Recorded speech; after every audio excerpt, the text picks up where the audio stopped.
Here are the horoscopes for the week of the 11th to the 17th of January 2016. So much happened last week that it's worth going backwards before we go forwards, because this is a week where the dust is settling and we need to incorporate the lessons that we learnt and the things that came up last week. So last week we saw Mars move into Scorpio, and this will be direct, retrograde and direct again until July. Now Mars is carrying on the job that Saturn did for 2.5 years, exploring the deep subconscious and bringing things up for review and cleansing. So whereas Saturn was teaching us the responsibility to go in and have a look at our shadow side and our inner world, Mars is now bringing everything out that remains. So anything that wasn't tackled over the last 2.5 years now will be brought to the surface, and that alchemical healing can happen between now and July. But it is a very intense aspect. Mars, our passion, dynamism, the spiritual warrior, going in to the alchemist, the dying from the base to be reborn, rising up to the crown of Scorpio. So there's a necessary voluntary journey going on here, and it will be a long one. So this is one of the backdrops that we need to actually have a look at any anger, any repression, anything that we're ignoring inside, and very much read anything that's coming to us from the outside as a messenger to go in and have a look at what that's triggering, what there is inside of us. Because once we redirect that passion to something higher, then we live very empowered lives. So we felt the intensity of Mars in Scorpio coming in last week. We also began the Mercury retrograde phase. The whole phase of Mercury in Capricorn began on the 11th of December, but the actual retrograde aspect will take us from the 5th of January right through to the 25th.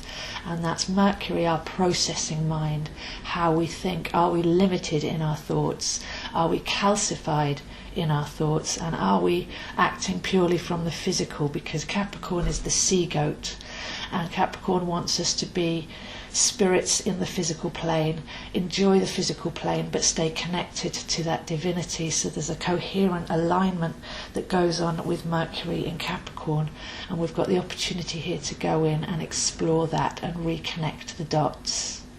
So if you think of yourself in a trinity, we have me, myself and I. The me that we're taught to concentrate on most is the physical, psychological, the separate poor little me that has to struggle, the one that blames other people and feels sorry for itself and feels alone. But then we have the myself, which is the heart and soul. It's our actual emotional journey here and what we're transmitting and receiving. It's our soul record that we're transmitting back. But then we have the I, which is the divinity, which is the multi-lifetime divine connected soul.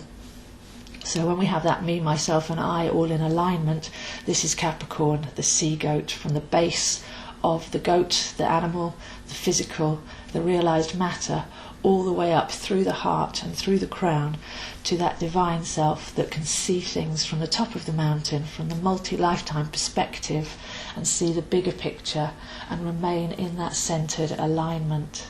So Mercury retrograde in Capricorn is going to help us to keep all three of those in a channel if we choose to work with it. Adding to the deep aspects, last week Wednesday saw the Sun meet Pluto in a once-a-year aspect, but this was at the middle degree of Capricorn, so this really set off this Mercury retrograde in Capricorn, with the Sun, our life force energy, meeting Pluto, our deep power, in the middle of the sign of Capricorn, helping us to find that inner, deep part of ourselves, the real transmitter from where we're coming from, the real depths of our soul, and bring that to light. So it may not have been easy Wednesday, Thursday, but the Sun meeting Pluto was a very deep and profound connection there. Then on Thursday, Venus meeting Saturn in Sagittarius was showing us where we have to structure our world from our core values, get back to the heart, be clear and direct. And with the moon nearby as well, that was really showing us what we value and what love really is and what we want to shoot that arrow at. So that was another realignment for which journey we're going on, to make sure that we're not going off on the wrong path out of obligation or working from an old plan. Then we have Jupiter going retrograde on Friday, last Friday, which is a long phase as well, which is going to take us through to early May.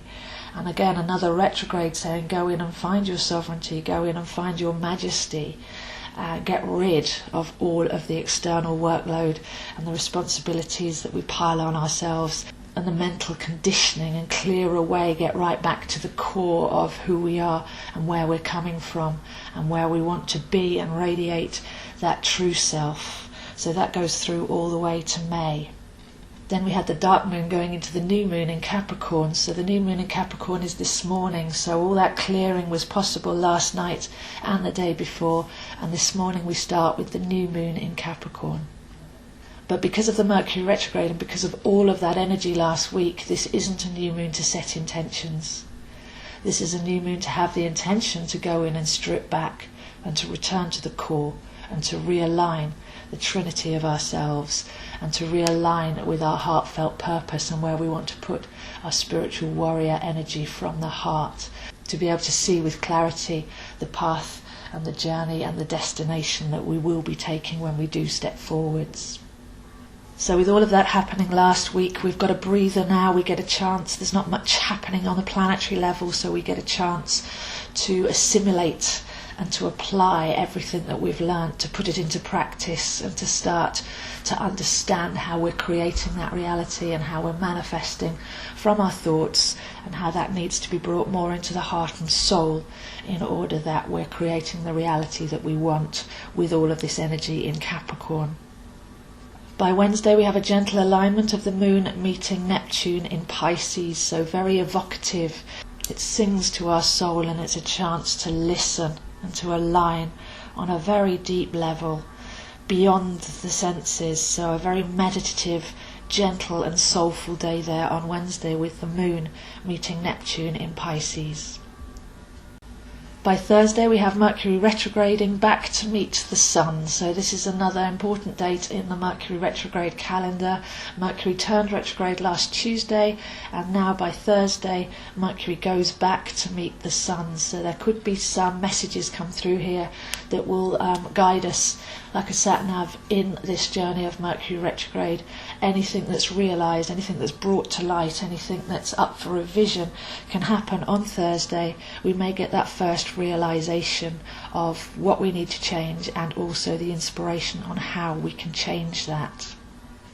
And then by the weekend we have Mars trine Neptune. So a trine is a very harmonic aspect. I've spoken about Mars, the spiritual warrior, going in for the inner alchemy and power of Scorpio, and that makes a harmonic aspect to Neptune at home in Pisces, which is that evocative soul song and that realignment on a beyond the senses level, into the invisible realms, into the divinity, and into the 95% realms beyond what we can see, hear, touch, taste and smell.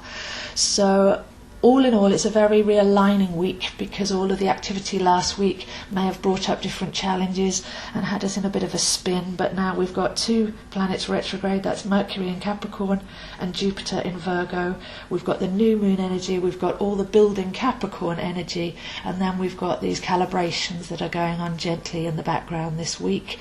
So if we are true, if we are honest, if we are honourable, and if we can listen to our deeper self, then we can find that alignment, and we can clear away a lot of the density and debris that has built up, and feel more light and pure and free and expansive on the inside.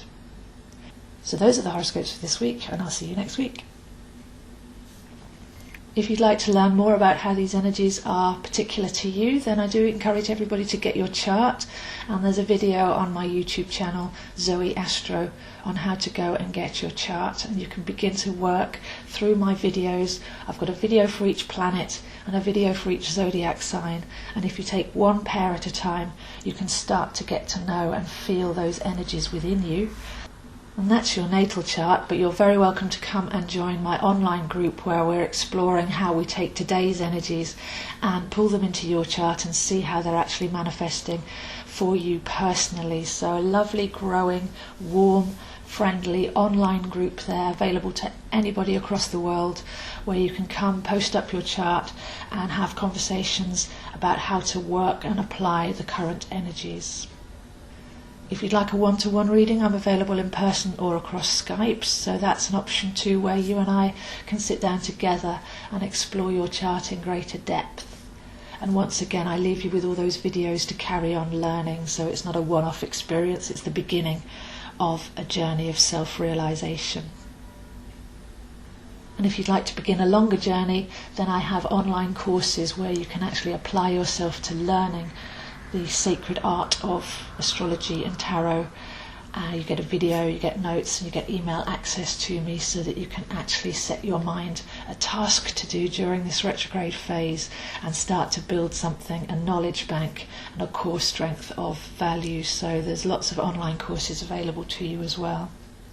So please do contact me if you're interested in any of that, zoehines7@gmail.com.